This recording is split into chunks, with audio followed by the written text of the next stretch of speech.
malapit nang matuldukan ang dekada ng insurhensiya sa Mindoro. Yan ang tiniyak ni AFP Chief of Staff General Romeo Browner Jr. sa kanyang pagbisita sa lalawigan.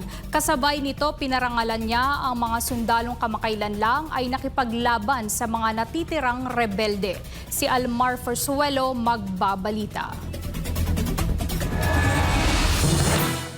Binisita ni Armed Forces of the Philippines o AFP Chief of Staff General Romeo Browner Jr. ang tropa ng 23rd Infantry Brigade sa Oriental Mindoro upang parangalan ang tapang at determinasyon ng mga sundalong kasama sa engkwentro nito lang kamakailan laban sa natitirang mga kasapi ng Communist Terrorist Group o CTG sa bayan ng Baco sa nabanggit na probinsya. Sa kanyang pagbisita, tumanggap si General Browner ng isang komprehensibong ulat hinggil sa sitwasyon sa nasabing lugar na sinundan ng paggawad ng parangal sa mga tauhang nagpakita ng pambihirang tapang, dedikasyon at profesionalismo. Ilan ay kinilala para sa kanilang kagitingan sa labanan at natatanging ambag sa mga operasyon, habang ang iba naman ay ginawaran ng pagkilala para sa huwarang asal at kapuri-puring paglilingkod sa tungkulin.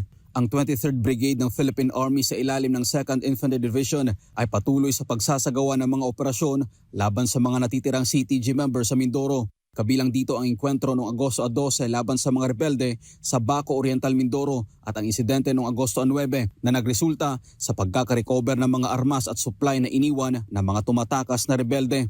Ayon sa AFP na ang mga nasabing tagumpay ay sumasalamin sa pambansang progreso ng hukbong sandatahan ng Pilipinas, gaya na lamang na pagsuko noong Agosto 8 ng 189 na dating rebelde sa Quezon at Bukidnon kasamang 72 piraso ng armas at pampasabog at ang pagsasalin ng 49 na loose firearms sa UP Maguindanao del Norte.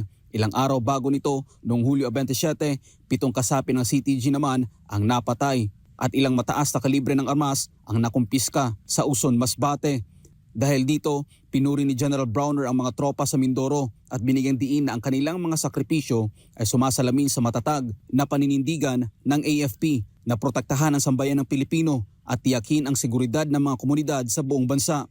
At binigyang diin na kaya ng AFP na ipanalo ang laban kontra sa mga komunistang teroristang grupo, kasabay ang pag-asang matutuldukan na ang armadong pakikibaka at makamit ang tunay na kapayapaan. Muli namang nananawagan ang AFP sa mga natitirang kasapi ng CTG na isuko na ang kanilang mga armas, magbalik loob sa pamahalaan at makiisa sa sama-samang pagtutulungan para sa kapayapaan at kaunlaran. Para sa Diyos at sa Pilipinas, kung mahal, Almar Forzuelo, SMNA News.